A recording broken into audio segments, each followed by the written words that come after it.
Hey guys, what's up? Halo here, and this time I'll be doing a review on the DC Multiverse Mcfarlane Batwoman action figure.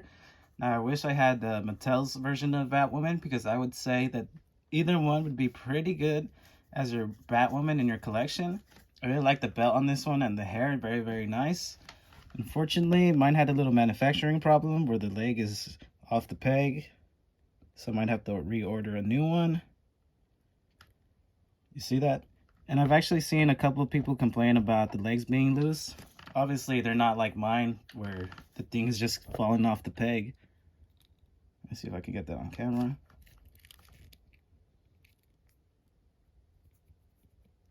See? But not everyone is going to have that issue. Probably just the first few figures. Not that big of an issue, but I'm really impressed with this figure. Some people have mentioned is that she looks down a lot because of her hair. As you can see, this is her neutral pose. So there is a little bit of an articulation problem head-wise, but it's not that big of a deal to me. Like I said, the sculpt on the hair is super nice. Very, very nice. But yeah, other than that, I don't really have any issues with this figure. It's such a nice figure, detail-wise.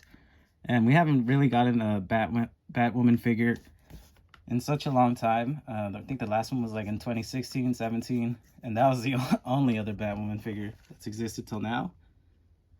I'm gonna show off the details on this figure.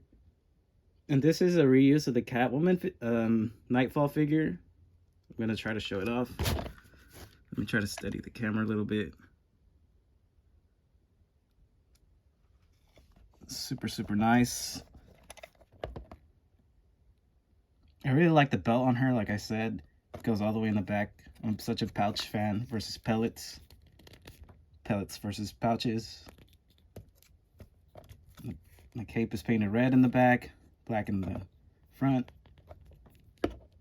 This is her hair, very nice detail going into it. But it does hinder, the way she looks. So she is stuck in this sort of looking down pose. But you can make it work.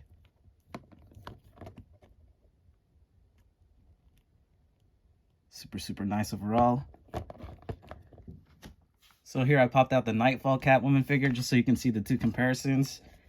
As you can see, there's a little cut right here from the Nightfall Catwoman's boots.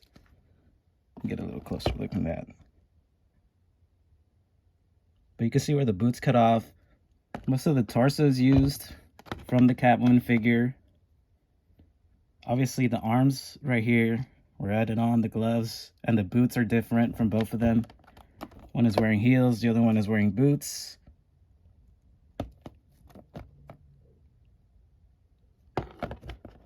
The hands are different. And obviously the head is different. Let's try to see if you can show off the back. Like I said, the torso is mostly reuse, and so are most of the legs. But it's a good use of the body. I wouldn't have not known about the boots thing unless someone pointed it out to me, which is what happened. And I was like, oh, well, that's interesting. It's a nice buck for the woman figure, in my opinion. Not that big of an issue. But like I said, I do have a knee problem, and that's probably the first time I've had a manufacturing problem with Mcfarlane figures.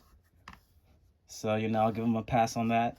And just for fun here, I'm doing a little size comparison with Batwing. I think this figure is such a sleeper figure. Not too many people talk about it, but it's such a nice figure in my opinion. Yeah, it's all one paint color scheme, but the articulation and color go nice in my opinion. It's a very, very nice figure. I just put them together because they came out in that one movie together. I think Batman vs. Robin.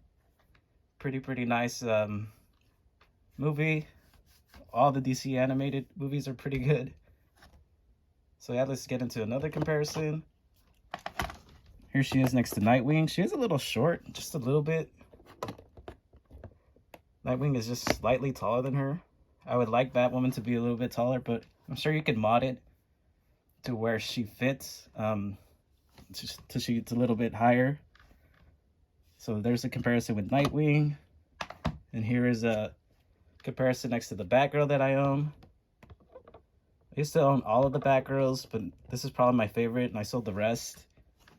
And she does sit a little bit higher than Batwoman, which I think they should either be the same size or Batwoman should be taller. But to be fair, this is a pretty tall Batgirl figure.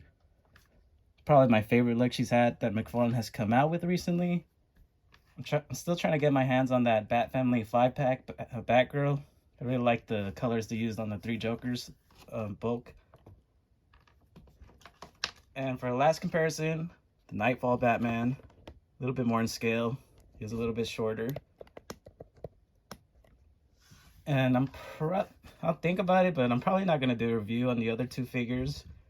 What I will say is that Clayface is a little bit lighter than the original release. So he's not as dark. He's got like a slightly lighter brush paint going on.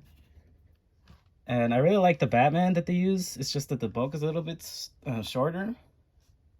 But yeah, overall, the main star is Batwoman. I'm not getting into articulation just because of the knee issue. I don't want to break it. I'm trying to get a replacement. So yeah, let me know how you feel about this figure. Like I said, the Mattel version is also a good one. You can replace it with either, probably a little bit cheaper. And hopefully we'll get a single release of her down the line. So yeah, have a good one.